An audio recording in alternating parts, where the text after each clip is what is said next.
Okay, so in this lesson, we're going to be learning about the Photoshop selection tools. What you're looking at here on your screen is a document that should be passed out to you. Let's kind of go through this really quick, and then we'll jump into the files we need, and then move over to Photoshop and start to go through the lesson.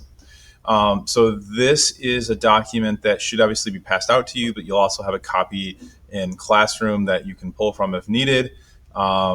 But at the top of the document, it tells you how to get to the specific files needed for the different lessons that are within inside of this packet. You'll be going to this PC, file stream, and then jumping over to My Drive Classroom to the intro class that's for your particular class hour, and then looking for these practice files. I shared these with you last week, so they should be already in your classroom folder for you. And as we look through this packet here, it's been broken into different sections of selection tools. On these first three files here, it kind of focuses on some of these different pieces, but there's a black bar that kind of runs across the page here. That's where a section break is, and we move on to a different type of tool. So with this first one here, we're going to need select Y1, select Y2, and select Y3 JPEGs. In order for you to be ready for class, we're going to have to get our Photoshop open and make sure that we're connected to Drive file stream. So to do that, let's click on Photoshop, get that up and running. Everything's good there. And we also need to make sure that we are connected to the drive. So if we click the up arrow, we'll see that our drive is currently running. We can click on it once and see, yep, it's good to go. If yours is not active, log in at this point so that you are ready to go when we start to work with the different project files. I'll give you a quick second to try to pull your computer together so you're ready to go for class. At this point, you can pause the video if any students need more time. If not, we can go ahead and move on. So as we take a look here, we're inside of Photoshop. We're going to go ahead and open up the three files that we need. So if you're taking a look at your directions there, it says that we need to be able to find three files to be successful in this first section. So we're going to go File, Open.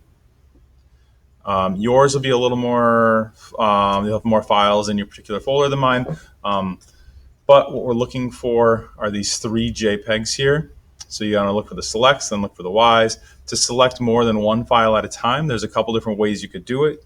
You could select the first one, hold Shift, click on the last one. It'll select everything in between.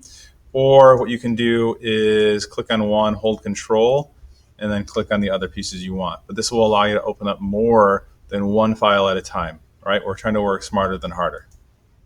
So the files open up. I'm going to reset my workspace real fast so that it's kind of what yours will look like. Minimize that. So when you open more than one file at a time, you end up with different document windows that go across the top of your screen. Simply by clicking on one, they'll open up and they'll switch for you. So you can kind of see how we can jump through all three of them. So what I'm going to do is run through the different tools. I'll kind of pause between each photo to let the substitute pause the screen, let you guys do your work, and then you can come back and we all can move on to the next piece here. But if we're taking a look at the first one here, there's a lot of different reasons we would want to select a photo. We would maybe want to select different pieces to delete it. We want to select different pieces to copy and paste it in there, or we want to select a certain area so we can apply a effect or a change to it. And there's three different ways that we can potentially make a selection. We could use the marquee tool, and the marquee tool has got four different options that go with it. We could use one of our quick select options, or we can use one of the lasso tools that we have available to us. We're going to start off by using the quick select tool. So by default, this particular tool looks like this. It's going to say the object selection tool. We're going to want to switch that over to the quick select tool at this time.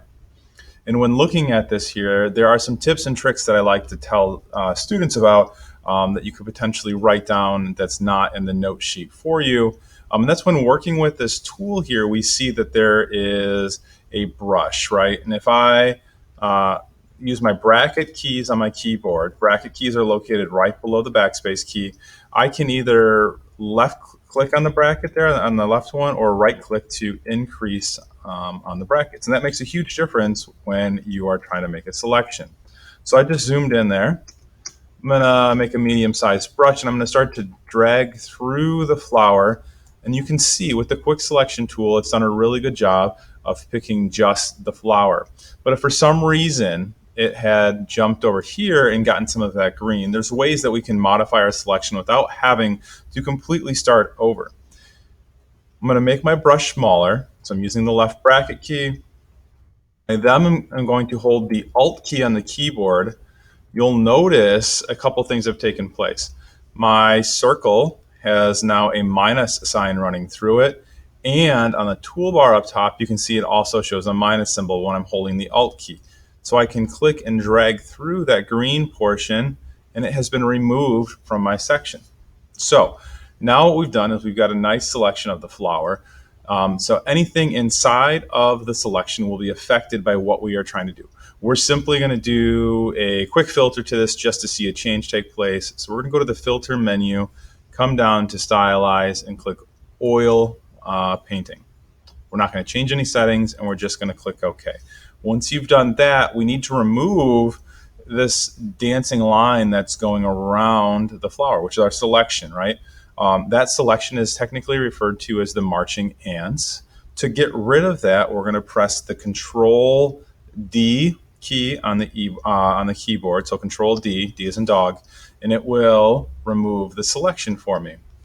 So let's do a quick review so you guys can go ahead and do this yourself. You need to go to Select Y1. You're going to make sure that you're on the Quick Select tool. You're going to select the flower. Once the flower has been selected, you're going to go to the filter menu and you're going to go to stylize and oil painting, not change any of the settings, just click OK, and you'll have done this. You need to save your work for me so that I can see it when I come back on the next day. So you'll just do a file save. And what will happen when you do that, oops, I just backed it up. When you guys save, it's going to be prompting you to do this box will pop up. You need to check save on your computer and then just click save. It'll save over the file that you have in your drive so that when I ask you to open it up, I can see that a change has taken place. So at this point, I'm going to have the substitute pause the video so you guys can go ahead and work on this piece. Once everybody's completed, we'll move on to the next video.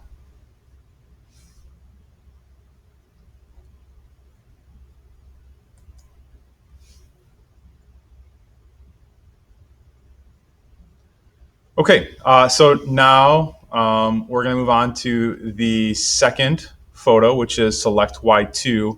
There isn't much different here. We're still going to be working with the quick select tool at this point. So I'm going to increase my brush size because what we're going to try to do is select the foreground of this photo.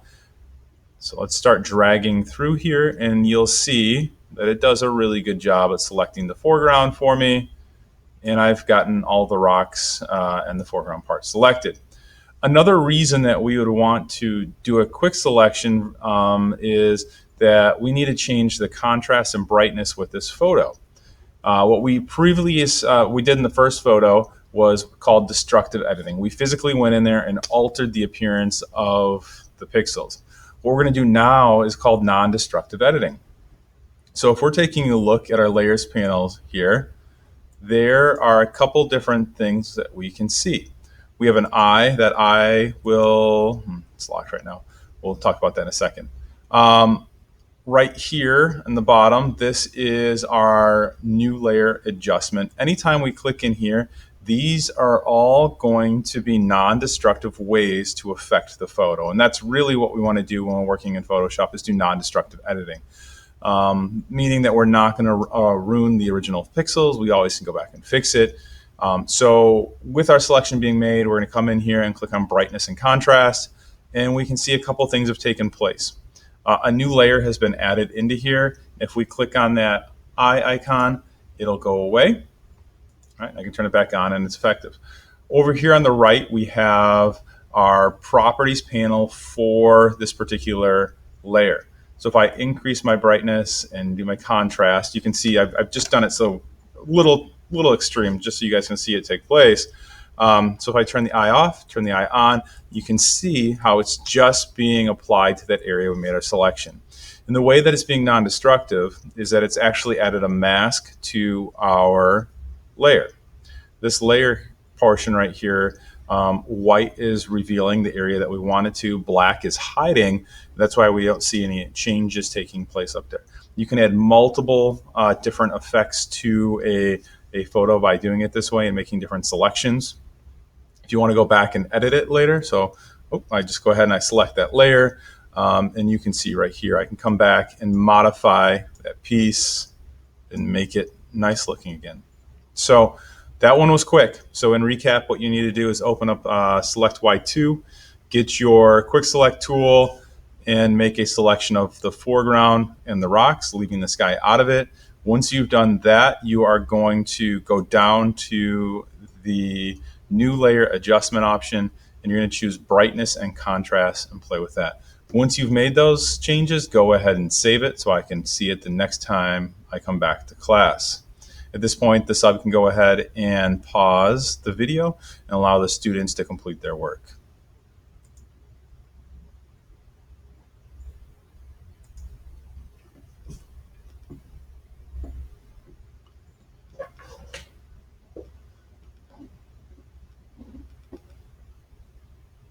Okay, on to the last of the Select Y series.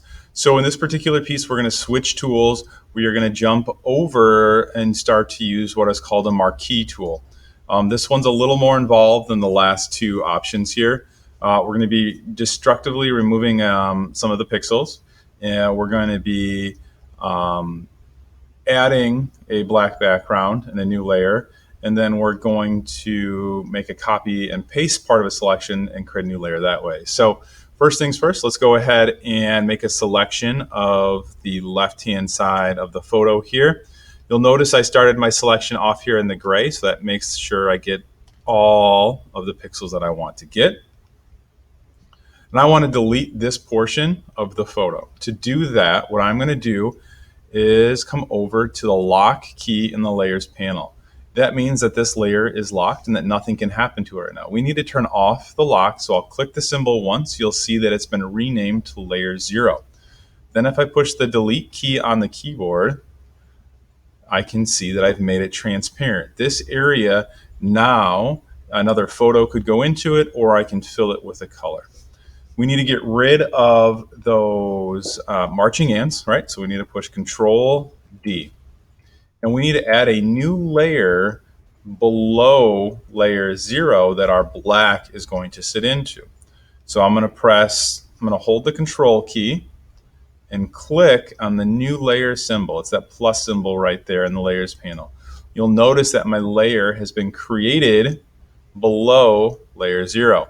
And I can now go ahead and fill that in. So I will go to the edit menu and choose fill. And from here, you need to click on where it says contents and choose black as your option. And we're going to fill this in. Some of us, if we forget to hold control, this may happen. So let's just demo that really fast. You just push the new layer icon. Oh, it's on top. Well, what can we do? Well, we can still fill it in. It's important to note, though, which layer you have selected. I guess I should say that right now. Currently, layer 0 is selected. If I click on layer 1, you'll see that's the highlighted layer. It's just important to make a note of that, because if you were to fill layer 0 with black, it would cover up the checkerboard.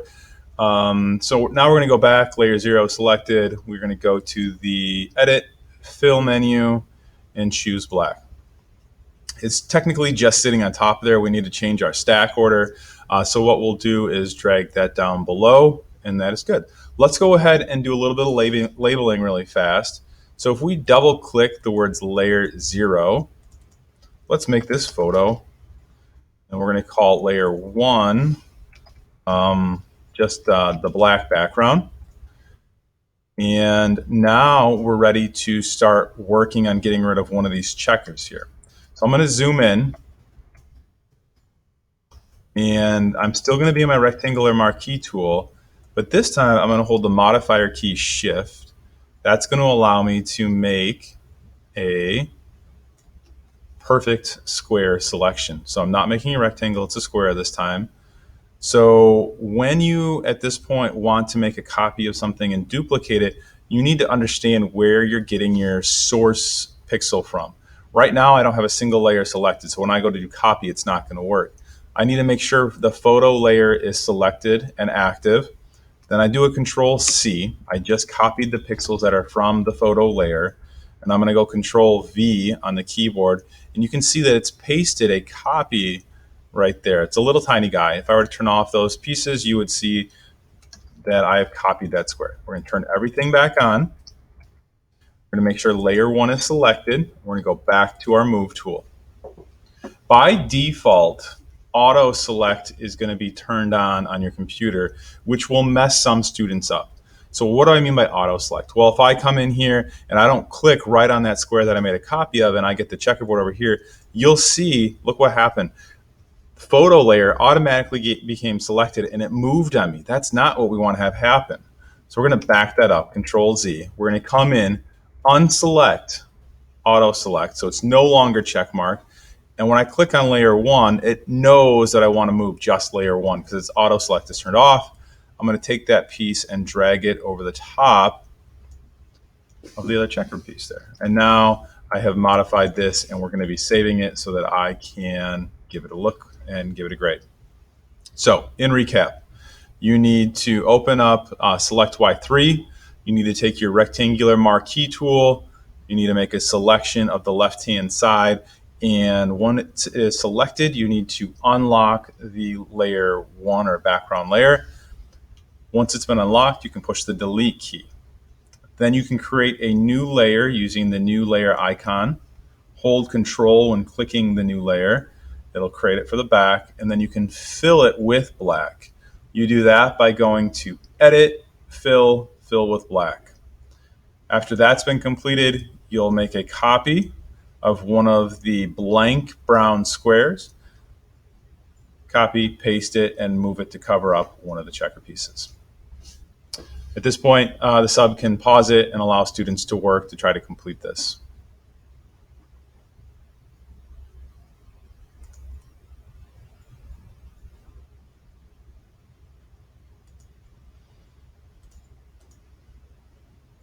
All right, so if you're looking at your packet, it's now time to move on. We're going to do the next section. And then this particular section, we're going to be trying out simple selection tools, making geometric and freeform and straight edge selections. We're going to start off by trying to find a file that says select tools. We're going to go open, go to your G drive, and you are looking for the one that says select tools JPEG. And give that an open. Here is a photo. In this photo here, we're going to practice several different methods of non-destructive editing to change some of the different pieces. We're going to change the color of the photo. We're going to brighten the rock area. We're going to increase the vibrance of this wooden bowl that's here. And we're also going to change the color of the star. So let's go ahead and dive right into this. I'm going to zoom in. I did a little Control plus, and then I held the space bar key, and I'm able to move the photo just so I can see those two on the wall there. We're going to make a selection of the photo using the rectangular marquee. We're going to come in here, and there we go. I've created a nice selection. And now we are going to turn it blue like the one that you see to the left over here. To do that, what we're going to do is do a new layer adjustment, and we're going to come in and do solid color.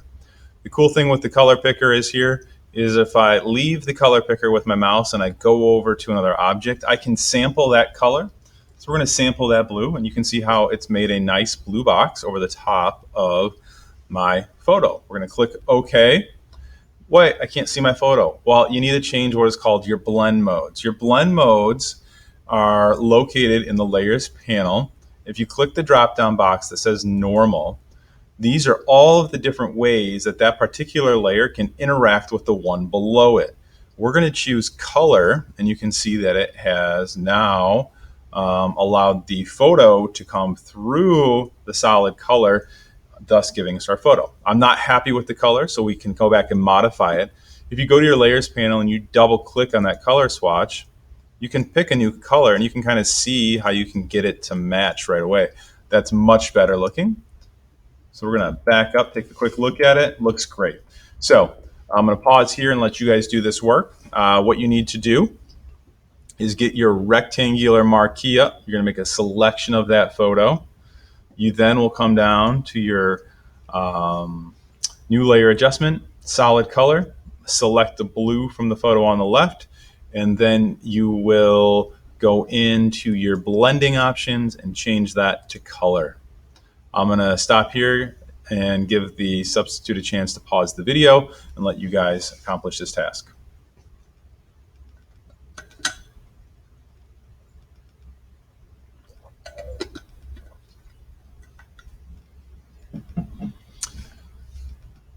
Okay, let's move on to the next piece. We're going to jump over to the wooden vase or sculpture that we're going to call this thing here.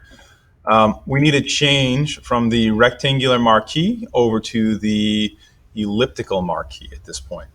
We need to make a selection of this piece. There's a couple different tips and tricks that can be done to kind of help visualize where things should go. But essentially, you're going to start a little outside of the shape and you're going to start to draw. Oops, my circle's not quite big enough. How do I modify this? Because I can't go any higher with it. Well, the modifier key is going to be the space bar. If I take the space bar, I can I'll reposition my selection. I have not let go of the click on the mouse yet. So what I'm going to do, it looks good. I'm going to let go of my space bar and reshape my circle with my mouse. And that looks like a pretty good selection, right? The other option is if I wanted to make it perfect, I could hold the shift key and do the same spacebar modifier, and now I've just created a perfect circle. The last option, the one that I like to use a lot, is to try to visualize if this were to be a square, where would the corner be? So if I come out here, come here, somewhere over here would be the corner of the object, and that's about where you should start to click. That'll kind of put you in the neighborhood of being right. So there's three different kind of ways to get to this point. Anyways, we've made our selection. We are then going to come back over here to our new layer adjustments, and we're going to get into the vibrance. And you can see here in the properties panel, we're going to just bump this up a little bit, add a little saturation, and you'll see that we're starting to pull out some of those nice rich wood tones, and we've created a better looking photo. At this point, I'm going to pause and let the substitute let you guys do a little bit of work, and then when everybody's finished, we'll move on to the next piece.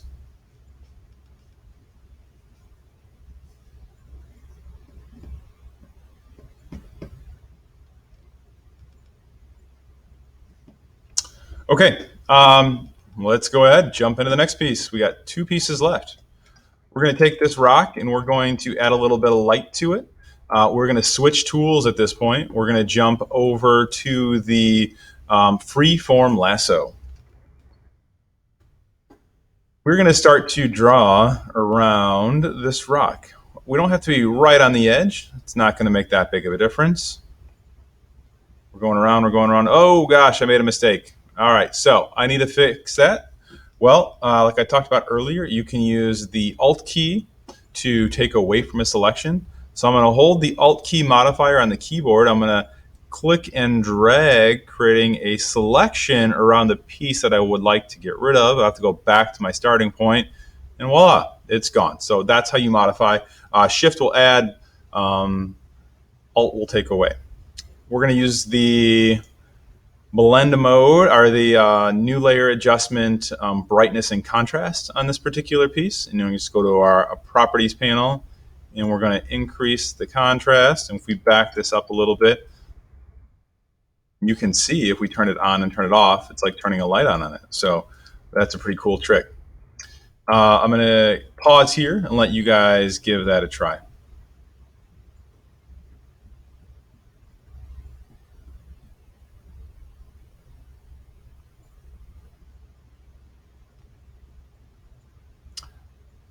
Okay, let's go ahead.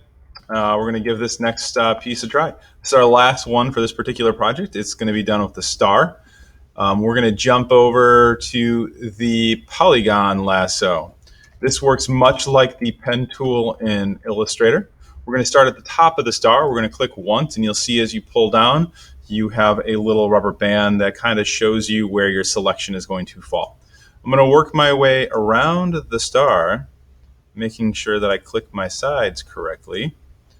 The bottoms have flat spots, so I need to make sure I click it correctly. Working my way around. And as I go back home, you'll notice that my mouse or the cursor has a special little circle at the end. That means that I'll be closing the shape. At this point, I'm ready to apply some sort of new layer adjustment to it. This time, let's go ahead and do a gradient just for the fun of it. Right now, it's a black linear gradient. Let's change that. I'm going to double tap in the gradient swatch there. And you'll see down here on the bottom, these are called stops. If I double tap that stop, I can pull up a color picker. I zoom out, I can maybe pick color from that blue picture on the wall. I'm gonna go ahead and click OK, click OK. But the last thing I need to do, because that fade isn't very cool, we need to change it to be a color fade. And now that cool texture of the star is coming through. So look at all those fun changes we have made. At this point, these are the only activities we're going to cover in today's class. So once the video is over, the sub will let you work on that. Make sure you're saving everything so that when I come back to class, you're able to show me your work. Good luck. Have fun.